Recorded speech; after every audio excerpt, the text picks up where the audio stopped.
Ховсонбор аймаг нь 18,000 орчим хүн амтай. Аймгийн хэмжээнд сүүлийн жилүүдэд гэмт хэрэг зөрчил өссөн боловч зарим хэргийн гаралт буурчээ. 2024 онд хүүхэд хохирсон 16, хүүхэд холбогдсон гэмт хэргийн 4 гомдол мэдээлэл бүртгэгдсэн нь өмнөх жилээс хүүхэд хохирсон хэрэг 54.3%, хүүхэд холбогдсон хэрэг 75%-аар тус буурсан үзүүлэлттэй байна.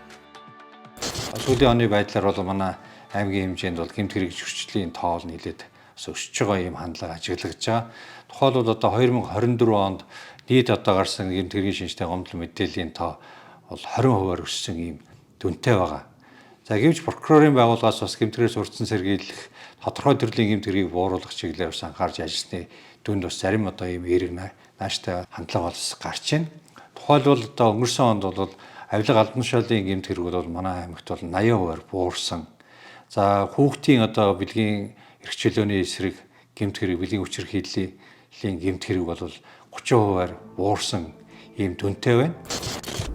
Гэмт хэргийн улмаас хүүхэд хохирж байгаа нь олон шалтгаантай ч эцэг их асран хамгаалагчид хүүхдийн эрхийн тухай хууль, хүүхэд хамгааллын тухай хуульд заасан үүргээ биелүүлэхгүй, гэмт хэрэг зөрчил, хүчирхийлэл, үе тэнгийн дээрлэхэлтэд өртгөөс урьдчилан сэргийлэх, хамгаалах арга хэмжээ авдаггүйтэй холбоотой юм а.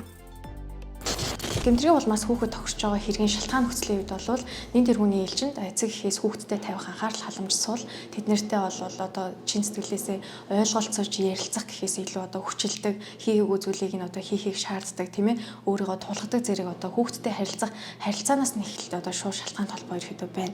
Хүүхд эцэг эхтэйгээ яг бүрэн дүрэн ярилцаж чадахгүй за тэднэрт өөрийгөө ойлгуулж чадахгүй улмаас гадагшаа өөр одоо зүйл рүү тэмүүлэх тийм ээ буруу зүйл рүү тэмүүлэх ингээд нөгөө гэмтрийн улмаас хохирох, гэмт хэрэгт холбогдох ийм одоо шалтгаан нөхцөл бол дийлэх хувийг бол эзэлж байгаа. Сүүлийн үед хүүхдүүд захим орчинд олон цагийг өнгөрүүлж байгаа нь захим гэмт хэрэгт өртөх нэг шалтгаан болж байна. Тиймээс тус прокурорын газраас Ховсонбор аймгийн Политехник коллежийн 100 орчим сурагчдад захим донтолтоос урьдчилан сэргийлэх, захим орчинд үлдэгдэж буй гэмт хэрэг зөрчлийн хохирогч холбогдогч болохгүй тулд ямар арга хэмжээ авах талаар сургалт зохион байгууллаа. Энэ үеэр сурагчид захим орчинд хүүхдийн эрх хэрхэн зөрчигдөж байгаа талаар санал сэтгэлдээ хуваалцаж, гэмт хэрэг зөрчлөөс урьдчилан сэргийлэх талаар хууль эрх зүйн мэдээллийг авсан юм а.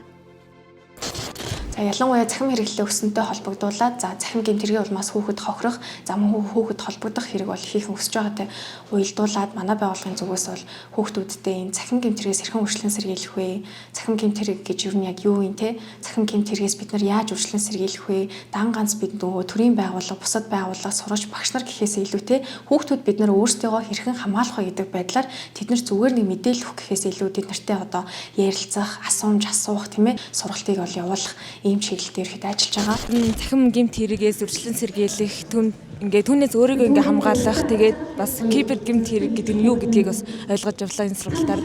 Энэ сургалт ороогүй юмар бид нар бас захимаар залилуулах ч юм уу гэмт хэрэгт өртөх тийм бас асуудлууд гарч болох байсан баг. Одоо мэддэг болсон чи өөрийгөө бас кибер орчноос хамгаалж чадхаар болсон.